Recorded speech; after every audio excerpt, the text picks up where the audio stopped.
वीरानी संपत्ति की मालिक बनने के लिए किरण चलेगा एक नई चाल। वीरानी परिवार के जिस चिराग को हमेशा सबसे कम रोशनी वाला समझा गया, जिसे हमेशा मिहिर के सूरज और गौतम के तेज के आगे एक मामूली दिए की तरह देखा गया, आज वही दिया शांति निकेतन के उस महल को जलाने की तैयारी कर चुका है जिसे बनाने में पीढ़ियां गुजर गई। बात हो रही है किरण वीरानी की, वो शख्स जो शांति निकेतन के शोरगुल में हमेशा खामोश रहा, लेकिन फिल्म सिटी के मेरे पुख्ता सूत्र और राइटर्स रूम से निकली वो गुप्त फाइलें जो मेरे हाथ लगी हैं, वो ये साफ इशारा कर रही हैं कि अब तक का सबसे खतरनाक खेल शुरू होने वाला है। और इस बार विलेन कोई बाहरी नहीं बल्कि घर के आंगन में ही मौजूद है। आज मैं आपकी अपनी पूजा आपको उस साजिश की गहराई में ले जाऊंगी जिसकी मदद शायद तुलसी को भी नहीं है, क्योंकि तूफान आने से पहले की शांति को भांपना हर किसी के बस की बात नहीं होती। लेकिन रुकिए दोस्तों, ये सिर्फ शुरुआत है। मेरा वादा है कि आज की ये खबर ना सिर्फ आपके होश उड़ा देगी बल्कि आपको अगले एपिसोड का बेसब्री से इंतजार करवाएगी, क्योंकि किरण की ये चाल सिर्फ एक ट्रैक नहीं बल्कि पूरे शो का टर्निंग पॉइंट है, जो क्योंकि सांस भी कभी बहुत ही कोई एक नई ऊंचाई पर ले जाएगा। और हाँ, अगर आप सोच रहे हैं कि ये सब काल्पनिक है, तो मेरी एक सूत्र ने राइटर्स रूम की वो मीटिंग की रिकॉर्डिंग सुनाई जहां प्रोड्यूसर ने कहा, किरण को हीरो बना दो लेकिन विलन वाला टच रखो, दर्शक इसे हजम नहीं कर पाएंगे। कहानी का ये नया अध्याय वहां से शुरू नहीं होता जहां पिछला एपिसोड खत्म हुआ था, बल्कि इसकी जड़ें बहुत गहरी हैं, शायद उस वक्त से जब किरण को पहली बार यह महसूस हुआ था कि वीरानी होने के बावजूद उसे वो रुतबा कभी नहीं मिला जिसका वो हकदार था। याद कीजिए बचपन के वे दिन जब मिहिर स्कूल के क्रिकेट टीम का कैप्टन था, गौतम हमेशा क्लास टॉपर और किरण वो लड़का जो लाइब्रेरी में चुपचाप किताबें पढ़ता रहता क्योंकि कोई उसे मैदान पर नहीं बुलाता था। एक फ्लैशबैक सीन होगा जहां छोटा किरण मिहिर से कहता है, भाई मुझे भी बैट दो ना, और मिहिर हंसकर कहता है, अरे तू तो अभी छोटा है, बड़ा हो जा। ये सीन इतना इमोशनल है कि दर्शकों की आंखें नम हो जाएंगी, और यही वो घाव है जो आज किरण को खल रहा है। मेरे सूत्रों के अनुसार आने वाले ट्रैक में हम देखेंगे कि किरण ने वीरानी इंडस्ट्रीज पर कब्जा करने के लिए एक ऐसा जाल बुना है जो कानूनी तौर पर इतना मजबूत है कि बड़े से बड़े वकील भी उसे काट नहीं पाएंगे। ये जाल सिर्फ कागजों का नहीं बल्कि भावनाओं का भी है। किरण जानता है कि वो मिहिर की तरह करिश्माई नहीं है, वो गौतम की तरह आक्रामक नहीं है, लेकिन उसके पास एक हथियार है जो इन सबसे ज्यादा खतरनाक है, उसका धैर्य, उसकी पेशेंस। सालों तक उसने वीरानी हाउस के हर सदस्य की कमजोरी को अपनी डायरी में नोट किया है। उसे पता है कि मिहिर का कमजोर पक्ष उसका अतीत है, तुलसी का कमजोर पक्ष उसका अंधा विश्वास है, और बा का कमजोर पक्ष उनका परिवार को एक साथ देखने का मोह है। लेकिन ये डायरी कोई साधारण नोटबुक नहीं, ये एक इनक्रिप्टेड डिजिटल फाइल है जो किरण के लैपटॉप में छिपी हुई है। और मेरी एक सूत्र ने मुझे बताया कि इसमें न सिर्फ कमजोरियां हैं बल्कि हर सदस्य की प्राइवेट बातें, उनके सीक्रेट कॉल रिकॉर्डिंग्स और यहाँ तक कि बैंक स्टेटमेंट्स भी हैं। किरण ने इसे प्रोजेक्ट शैडो नाम दिया है और ये प्रोजेक्ट उसके साम्राज्य का ब्लूप्रिंट है। एक सीन में हम देखेंगे कि रात के अंधेरे में किरण इस फाइल को ओपन करता है। स्क्रीन पर तुलसी की पुरानी कॉल प्ले होती है जहां वो बा से कह रही है, माँ मैं कभी परिवार को नहीं तोड़ूंगी, और किरण मुस्कुराता है, देखना कैसे तोड़ोगी। ये सीन किरण के कैरेक्टर को डार्क शेड देगा, लेकिन दर्शकों को सोचने पर मजबूर कर देगा कि क्या ये बदला है या न्याय। फिल्म सिटी के गलियारों में चर्चा है कि किरण ने पिछले 6 महीनों में कंपनी के फाइनेंस डिपार्टमेंट में एक बहुत बड़ा हेरफेर किया है, लेकिन ये गबन नहीं है, ये एक स्ट्रैटेजिक शिफ्ट है। उसने धीरे धीरे कंपनी के उन प्रोजेक्ट्स को फेल करवाया है जिनकी जिम्मेदारी गौतम या साहिल के कंधों पर थी। याद है जब पिछली बार गौतम का एक बड़ा डील कैंसिल हुआ था और घर में कलेश हुआ था, हम सब ने सोचा था कि वो गौतम की लापरवाही थी, लेकिन असल सच्चाई ये है कि उस डील के कागजात किरण ने आखिरी वक्त पर बदल दिए थे। ये खुलासा जब शो में होगा तो दर्शकों के पैरों तले जमीन खिसक जाएगी। लेकिन रुकिए, ये सिर्फ शुरुआत है। मेरे हाथ लगी एक लीक स्क्रिप्ट के मुताबिक किरण ने गौतम के एक और प्रोजेक्ट जो एक इंटरनेशनल पार्टनरशिप था, उसको भी इसी तरह से तोड़ा है। उसने पार्टनर को एक फेक ईमेल भेजा जिसमें गौतम के नाम से ही धमकी दी गई थी, और अब वो पार्टनर कोर्ट में है। किरण का मकसद सिर्फ पैसा कमाना नहीं है, उसका मकसद ये साबित करना है कि मिहिर के बाद अगर कोई साम्राज्य को संभाल सकता है तो वो गौतम या करण नहीं बल्कि वो खुद है। और इस साबित करने के लिए किरण अब बोर्ड मीटिंग्स में अपनी एंट्री मारेगा, न सिर्फ सवाल पूछकर बल्कि डेटा एनालिसिस के साथ, जो दिखाएगा कि पिछले 3 सालों में गौतम के प्रोजेक्ट्स ने कंपनी को 20% नुकसान पहुंचा है। किरण कहेगा, भाई साहब ये आंकड़े झूठ नहीं बोलते, क्या हम ऐसे ही डूबते रहें? लेकिन मीटिंग के बाद गौतम किरण से भिड़ेगा, तू कौन होता है सिखाने वाला? और किरण शांत रहेगा, लेकिन अंदर ही अंदर प्लान करेगा गौतम का अगला झटका, शायद गौतम की शादीशुदा जिंदगी में एक पुराना राज उछालकर। साहिल का क्या होगा? किरण ने साहिल को भी टारगेट किया है। वो साहिल के एक छोटे प्रोजेक्ट को क्रेडिट ले लेगा और साहिल को लगेगा कि ये संयोग है। धीरे धीरे साहिल भी किरण की तरफ झुक जाएगा। सबसे दिलचस्प और डरावना पहलू ये है कि किरण ने इस साजिश में अपने लिए एक ऐसा साथी चुना है जिसकी उम्मीद कोई सपने में भी नहीं कर सकता। खबर है कि किरण की मुलाकात जेल में बंद किसी पुराने दुश्मन से हुई है। शायद ये अंश गुजराल का कोई पुराना वफादार है या फिर पायल की कोई गुप्त सहयोगी। लेकिन मेरी एक्सक्लूसिव जांच से पता चला है कि ये कोई और नहीं बल्कि बाबूजी का पुराना वकील है जो सालों से रिटायर्ड हो चुका था और जेल में एक छोटे मोटे फ्रॉड केस में फंसा हुआ है। किरण ने उसे बाहर निकालने का वादा किया है और बदले में इस बाहरी ताकत ने किरण को वो लीगल पेपर्स मुहैया कराए हैं जो बाबूजी के समय के हैं। इन पुराने दस्तावेजों में एक क्लॉज है जिसके मुताबिक अगर वीरानी खानदान का बड़ा बेटा मिहिर किसी भी तरह के नैतिक विवाद, मॉरल स्कैंडल में फंसता है या अगर उसकी वजह से परिवार की साख पर बट्टा लगता है तो ट्रस्ट की सारी पावर अपने आप दूसरे बेटे या सबसे जिम्मेदार वारिस के पास चली जाएगी। किरण अब इसी नैतिकता का कार्ड खेलने वाला है। मिहिर और मंदिरा का रिश्ता, करण का जन्म और अतीत के वो तमाम राज जो दबे हुए थे, किरण उन्हें एक एक करके बा और समाज के सामने लाने वाला है ताकि वो कानूनी तौर पर मिहिर को अयोग्य साबित कर सके। लेकिन ट्विस्ट ये है कि किरण इस क्लॉज को एक्टिवेट करने के लिए एक फेक स्कैंडल प्लान कर रहा है। वो मिहिर को एक पार्टी में फंसाएगा जहां कोई प्लांटेड वुमन होगी जो फोटोज लीक कर देगी, सोशल मीडिया पर ये वायरल होगा और बा का दिल टूट जाएगा। किरण तब बोलेगा, बा, मैंने तो कहा था कि भाई साहब बदल गए हैं, अब समय आ गया है फैसला लेने का। लेकिन ये स्कैंडल सिर्फ मिहिर तक नहीं रुकेगा। किरण ने मंदिरा को भी टारगेट बनाया है। एक सीन में वो मंदिरा से मिलेगा पुराने दोस्त बनकर और कहेगा, मंदिरा दीदी, भाई साहब का अतीत आपको परेशान कर रहा है ना, मैं मदद कर सकता हूँ। मंदिरा जो हमेशा कमजोर रही शायद किरण की बातों में आ जाए और अनजाने में मिहिर के खिलाफ स्टैंड ले ले। ये बैकस्टैबिंग शो को नया आयाम देगी क्योंकि मंदिरा का रोल हमेशा सॉफ्ट था लेकिन अब वो ग्रे हो जाएगी। आप वीरानी हाउस के उस माहौल की कल्पना कीजिए जहां एक तरफ होली या दिवाली की तैयारियां चल रही होंगी, पूरा घर रोशनी से नहाया होगा, तुलसी और बा खुश होंगी और उसी वक्त बैकग्राउंड में किरण अपने वकील को फोन पर कहेगा कि वक्त आ गया है। ये सीन इतना इंटेंस होने वाला है कि सेट पर मौजूद लोग भी सहर उठे थे। मैंने खुद देखा है कि किरण का किरदार निभाने वाले एक्टर की बॉडी लैंग्वेज में एक अजीब सा बदलाव आया है। अब वो झुककर नहीं बल्कि सीना तान कर चलता है। उसकी आंखों में वो नरमी नहीं बल्कि एक ठंडी आग है। उसके वॉइस ओवर में भी एक नया टोन है, धीमा लेकिन हर शब्द में जहर कूला हुआ है। एक शूटिंग के दौरान डायरेक्टर ने 10 टेक लिए क्योंकि एक्टर की आंखों में वो किलर लुक परफेक्ट नहीं आ रहा था। उसने घर के नौकरों को भी अपनी तरफ करना शुरू कर दिया है। वीरानी हाउस के रसोइये, ड्राइवर, यहाँ तक कि ऑफिस के चपरासी सब किरण के पेरोल पर हैं। घर की हर छोटी बड़ी बात, कौन कब आ रहा है, कौन किससे फोन पर बात कर रहा है, इसकी पूरी रिपोर्ट किरण तक पहुंचती है। तुलसी को लगता है कि वो पूरे घर को संभाल रही है लेकिन असल में वो किरण के बिठाए गए एक बिग बॉस जैसे हाउस में रह रही है जिसका रिमोट कंट्रोल किरण के हाथ में है। और ये नेटवर्क सिर्फ घर तक सीमित नहीं, किरण ने कंपनी के आईटी डिपार्टमेंट में भी जासूस बिठा दिए हैं। हर ईमेल, हर मीटिंग की रिकॉर्डिंग उसके पास है। एक बार तो उसने साहिल की प्राइवेट चैट को यूज करके साहिल को ब्लैकमेल किया ताकि वो चुप रहे। लेकिन अब किरण का अगला स्टेप है, वो घर की सीसीटीवी को हैक करेगा और तुलसी की प्राइवेट बातचीत रिकॉर्ड करके बा को दिखाएगा जहां तुलसी मिहिर के अतीत पर सवाल उठा रही है। ये रिकॉर्डिंग एडिटेड होगी ताकि तुलसी गलत लगे। दर्शक चिल्लाएंगे ये तो चीटिंग है, लेकिन राइटर्स कहते हैं यही तो ड्रामा है। एक और एक्सक्लूसिव जानकारी जो सिर्फ मेरे पास है वो ये है कि किरण ने अपनी पत्नी आरती और बेटी करिश्मा को भी अंधेरे में रखा है। ये उसकी अपनी लड़ाई है। उसे लगता है कि आरती बहुत सीधी है और वो तुलसी के सामने सब उगल देंगी, इसलिए घर के अंदर किरण एक आदर्श पति और भाई का नाटक करता है।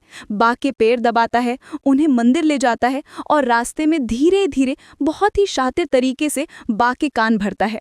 वो बा से कहता है, बा, आपको नहीं लगता भाई यानी मिहिर आजकल बहुत थक गए हैं? गौतम तो सुनता नहीं, करण अपनी दुनिया में है, मुझे डर है कि आपके बाद इस घर का क्या होगा। ये बातें धीमे जहर का काम कर रही हैं।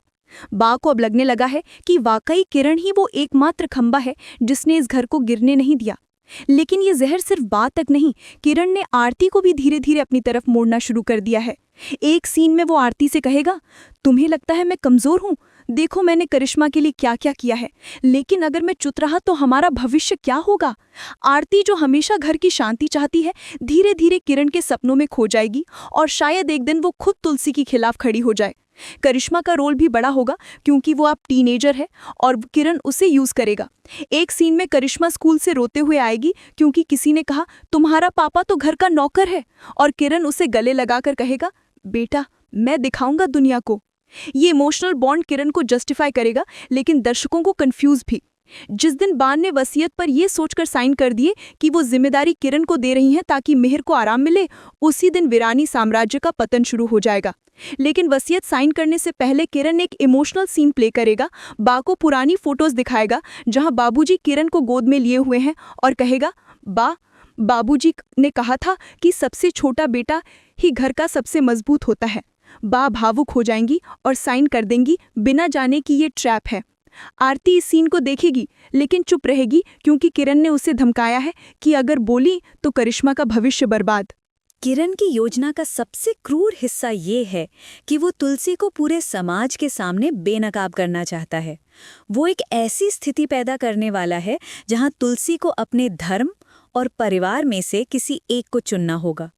स्क्रिप्ट के मुताबिक किरण एक ऐसा फ्रॉड प्लान कर रहा है जिसका इल्जाम सीधे करण पर लगेगा। जब करण पर पुलिस केस होगा तो तुलसी अपनी आदत के अनुसार सच्चाई का साथ देगी और शायद अपने ही बेटे के खिलाफ गवाही दे देगी।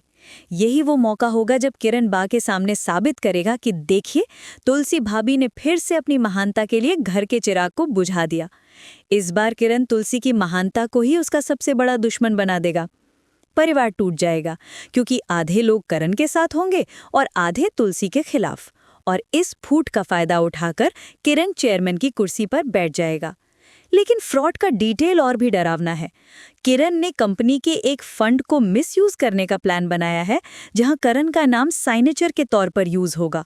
वो करण को एक फेक मीटिंग में बुलाएगा जहां वो अनजाने में दस्तावेज साइन कर देगा। पुलिस रेड होगी, मीडिया आएगा और तुलसी को कोर्ट में खड़ा होना पड़ेगा। किरण बैकस्टेज से सब कंट्रोल करेगा और एक सीन में वो करण से मिलेगा, कहेगा, भाई का बेटा, तूने तो घर का नाम डुबो दिया, अब देख कैसे मैं इसे बचाता हूँ। करण जो अब युवा हो चुका है टूट जाएगा और शायद विद्रोह करे। वो घर छोड़कर भागने की कोशिश करेगा, लेकिन किरण ने उसके दोस्तों को भी खरीद लिया है। तुलसी का कोर्ट सीन इंटेंस होगा। वो गवाही देगी, मैं सच्चाई बोलूंगी चाहे कुछ हो। मैंने फिल्म सिटी में सेट के बाहर एक नई नेम प्लेट बनते हुए देखी है। उस पर मिहिर वीरानी नहीं बल्कि किरण वीरानी मैनेजिंग डायरेक्टर लिखा था। ये कोई छोटी मोटी अफवाह नहीं है, ये एक बहुत बड़ा संकेत है। किरण वीरानी अब सिर्फ एक साइड कैरेक्टर नहीं रहना चाहता। उसे वो पावर चाहिए, वो कंट्रोल चाहिए जो उसने बचपन से दूसरों के पास देखा है। उसके अंदर का वो दबा हुआ गुस्सा, वो हीन भावना यानी इन्फीरियॉरिटी कॉम्प्लेक्स अब एक ज्वालामुखी बनकर फटने वाली है। वो मिहिर से सीधे मुंह बात नहीं करेगा, बल्कि वो मिहिर के उन फैसलों को वीटो करना शुरू करेगा जो अब तक पत्थर की लकीर माने जाते थे। बोर्ड मीटिंग्स में किरण अचानक से खड़ा होकर मिहिर के प्रस्तावों को खारिज करेगा और उसके पास इसके लिए ठोस तर्क और आंकड़े होंगे। मिहिर हैरान रह जाएगा कि उसका अपना छोटा भाई जो कल तक फाइलें उठाता था आज उसे बिजनेस सिखा रहा है। एक मीटिंग सीन में किरण एक प्रेजेंटेशन देगा जहां वो दिखाएगा कि मिहिर का एक पुराना डील जो सालों से चल रहा था अब घाटे में है और सुझाव देगा कि इसे बंद करके नया इन्वेस्टमेंट किया जाए जो असल में किरण का अपना प्रोजेक्ट होगा। मिहिर चिल्लाएगा, किरण तू क्या जानता है बिजनेस का? और किरण शांत मुस्कान से बोलेगा, भाई साहब मैंने तो सालों से सीखा है आपके पीछे खड़े होकर। मीटिंग के बाद मिहिर अकेले में सोचेगा, किरण बदल गया है और शायद तुलसी से बात करेगा, लेकिन तुलसी व्यस्त रहेगी। किरण इस मीटिंग को रिकॉर्ड करेगा और अपने वकील को भेजेगा ताकि कानूनी तौर पर मिहिर की गलतियां हाईलाइट हों। कंपनी के दूसरे एम्प्लॉइज भी अब किरण की तरफ झुकने लगेंगे। एक जूनियर मैनेजर को प्रमोशन देकर किरण ने अपना फैन क्लब बना लिया है, लेकिन मिहिर का एक पुराना दोस्त जो बोर्ड में है शक करेगा और किरण को चैलेंज करेगा। किरण उसे साइडलाइन करने के लिए एक फेक रिपोर्ट लीक करेगा। ये कॉर्पोरेट वॉर शो को सुहागन से भी ज्यादा थ्रिलिंग बना देगा। लेकिन कहानी में एक ट्विस्ट ऐसा भी है जो किरण की इस परफेक्ट प्लानिंग में बाधा बन सकता है, और वो है दामोदर, मिहिर का वफादार दोस्त और कर्मचारी। दामोदर को कुछ शक होने लगा है। मैंने सुना है कि आने वाले एपिसोड्स में दामोदर किरण का पीछा करेगा और उसे किसी संदिग्ध जगह पर उस गुप्त वकील या दुश्मन से मिलते हुए देख लेगा। लेकिन इससे पहले कि दामोदर ये बात तुलसी या मिहिर को बता पाए, किरण उसके लिए भी एक जाल बिछा देगा। हो सकता है दामोदर पर चोरी का इल्जाम लगे या उसे शहर से बाहर भेज दिया जाए। किरण अपने रास्ते का हर कांटा साफ करने के लिए तैयार है, चाहे उसके लिए उसे कितना भी नीचे क्यों ना गिरना पड़े।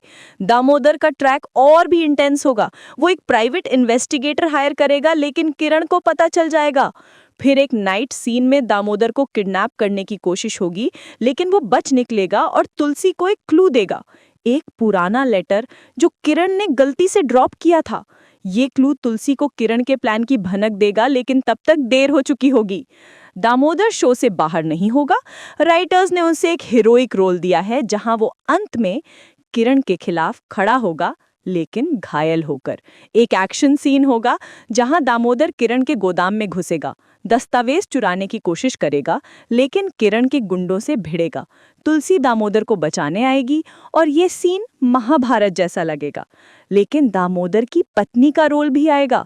वो दामोदर को मनाएगी कि परिवार के लिए मत लड़ो, लेकिन दामोदर बोलेगा, मिहिर भाई मेरे भाई समान है। ये लॉयल्टी शो की पुरानी वैल्यूज को रिवाइव करेगी। ये प्लॉट इसलिए भी इतना धमाकेदार है क्योंकि सास भी कभी बहू थी के मूल मंत्र को चुनौती देता है कि परिवार प्यार से चलता है।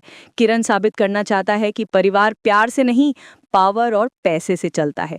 उसके इस ट्रांसफॉर्मेशन, उसके इस बदलाव रातों रात नहीं हुआ, ये बरसों की कुंठा है। दर्शकों को किरण पर गुस्सा आएगा, लेकिन कहीं ना कहीं राइटर्स इसे इस तरह पेश करेंगे कि आपको उसकी वजहें भी समझ में आने लगेंगी। क्या एक भाई को सिर्फ इसलिए हमेशा पीछे रहना चाहिए क्योंकि वो बड़ा नहीं है? क्या योग्यता यानी मेरिट खून के रिश्ते से बड़ी नहीं होनी चाहिए? ये सवाल किरण उठाएगा और वीरानी परिवार के पास इनका कोई जवाब नहीं होगा। एक फ्लैशबैक सीन होगा जहां बचपन का किरण मिहिर से कहेगा, भाई मुझे भी मौका दो, और मिहिर हंसकर बोलेगा, तू तो छोटा है, चिंता मत कर। ये सीन दर्शकों को इमोशनल कर देगा और किरण को सिंपैथी मिलेगी। लेकिन सवाल ये भी है कि क्या किरण की ये लड़ाई जस्टिफाइड है या ये सिर्फ महत्वाकांक्षा का अंधापन है? राइटर्स ने इसे ग्रे शेड्स दिए हैं ताकि दर्शक डिबेट करें। एक और फ्लैशबैक में हम देखेंगे कि बाबूजी ने किरण को एक बार डांटा था क्योंकि वो गौतम की गलती छिपा रहा था और कहा था, तू हमेशा पीछे रहेगा। ये लाइन किरण के दिमाग में घूमती रहेगी। सोशल मीडिया पर फैंस डिबेट करेंगे #टीम किरण वर्सेस टीम मिहिर और शो की बस क्रिएट होगी। राइटर्स ने एक पोल भी प्लान किया है जहां दर्शक वोट करेंगे कि किरण जीते या हारे। सोचिए उस मंजर के बारे में जब किरण वीरानी हाउस के लिविंग रूम के बीचों बीच खड़ा होगा, हाथ में प्रॉपर्टी के कागजात होंगे, सामने तुलसी रो रही होगी, मिहिर गुस्से से कांप रहा होगा और बाप बेबस बैठी होंगी। किरण बेहद शांत आवाज में कहेगा, ये घर अब मेरा है और अगर आप लोगों को यहाँ रहना है तो मेरे नियमों से चलना होगा। वो नियम क्या होंगे? तुलसी का किचन से बेदखल होना, मिहिर का रिटायरमेंट, या फिर गौतम और करण को घर से निकाला जाना? ये सब कुछ स्क्रिप्ट में लिखा जा चुका है और शूटिंग जोरों पर है, लेकिन नियमों का डिटेल और भी क्रूर होगा। किरण तुलसी को कहेगा कि वो अब घर के फैसले में दखल नहीं देगी, गौतम को कंपनी से बाहर कर देगा और करण को पढ़ाई के लिए विदेश भेजेगा, लेकिन कंट्रोल में। एक सीन में बा रोएंगी, किरण बेटा तू तो हमारा था, और किरण बोलेगा, बा मैं अभी भी हूँ, बस अब मैं सपोर्टर नहीं लीडर हूँ। ये डायलॉग इतना पावरफुल है कि सेट पर तालियां बज गईं। लेकिन इस सीन के बाद मिहिर अकेले में टूट जाएगा। वो पुरानी फोटोज देखेगा बाबूजी की और रोएगा। तुलसी उसे संभालेगी लेकिन खुद कमजोर होगी। गौतम गुस्से में किरण से लड़ाई करेगा, शायद हाथापाई हो जाए और पुलिस बुलानी पड़े। मीडिया कवरेज होगा, वीरानी भाइयों की जंग, और शो की टीआरपी 15% क्रॉस कर जाएगी। करण इस फाइट को देखेगा और सोचेगा, मैं क्या करूं? शायद वो किरण से मिले और कहे, चाचा रुको ना, लेकिन किरण उसे मैनिपुलेट करेगा, बेटा तेरे बापा ने सब बर्बाद किया। ये फैमिली ब्रेकडाउन्स। ड्रामा क्वीन पूजा होने के नाते मेरा काम है आपको टीवी स्क्रीन पर दिखने से पहले की सच्चाई बताना। ये सिर्फ एक ट्रैक नहीं है, ये वीरानी परिवार का पुनर्जन्म या विनाश है। किरण का ये वार इतना सटीक है कि इससे उबरने में वीरानी परिवार को सालों लग जाएंगे। क्या तुलसी अपनी ममता और अपने उसूलों से किरण के इस चक्रव्यूह को तोड़ पाएगी, या फिर हमें आदत डाल लेनी चाहिए एक ऐसे शांति निकेतन की जिसका राजा मिहिर नहीं, किरण वीरानी है?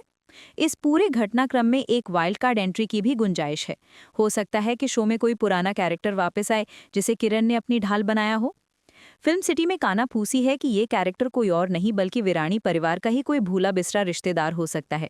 शायद बाबूजी का भाई, जो सालों से कनाडा में रहता था और किरण ने उसे कांटेक्ट किया है। ये रिश्तेदार ट्रस्ट में किरण का सपोर्ट करेगा और एक बड़ा ट्विस्ट लाएगा जहां वो बाबूजी की वसीयत का एक छिपा क्लॉज रिवील करेगा। लेकिन क्या ये एंट्री किरण को और मजबूत बनाएगी या उल्टा उसे गिरा देगी? राइटर्स ने इसे सस्पेंसफुल रखा है। इस रिश्तेदार का नाम रामेश विरानी हो सकता है, जो बाबूजी का ट्विन ब्रदर था, लेकिन फैमिली फाइट की वजह से अलग हो गया। किरण उसे कनाडा से बुलाएगा। एक ग्रैंड एंट्री सीन होगा जहां वो एयरपोर्ट से सीधा शांति निकेतन आएगा और बा को पहचानते ही गले लगेगा। बा भावुक हो जाएंगी, भाई साहब, और ये रियूनियन किरण के फेवर में जाएगा। लेकिन ट्विस्ट, ये रिश्तेदार असल में किरण का ही प्लांटेड कैरेक्टर हो सकता है, कोई एक्टर जो रोल प्ले कर रहा हो। दर्शक चौंक जाएंगे। और हाँ, एक और लूप होल, किरण की योजना में आरती का रोल क्या होगा?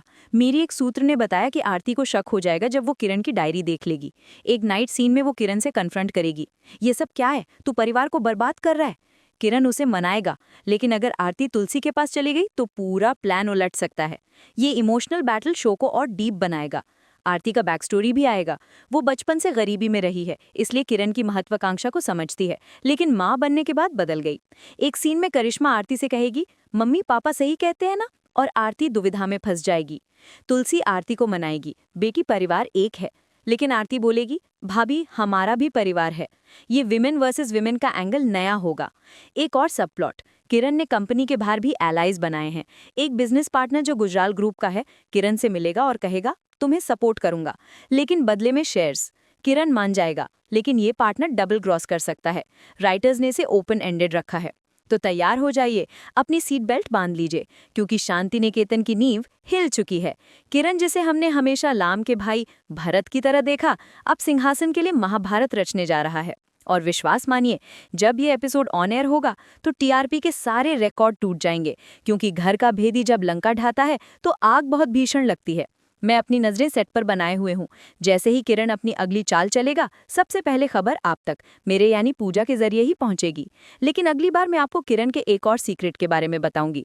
क्या आपको पता है कि किरण का असली टारगेट सिर्फ विरानी इंडस्ट्रीज नहीं, बल्कि शांति निकेतन की वो पुरानी संपत्ति है जो बाबूजी ने छुपाई थी। एक गुप्त वैली फार्म हाउस जो करोड़ों का है, और किरण ने उसके कागजात चुरा लिए हैं।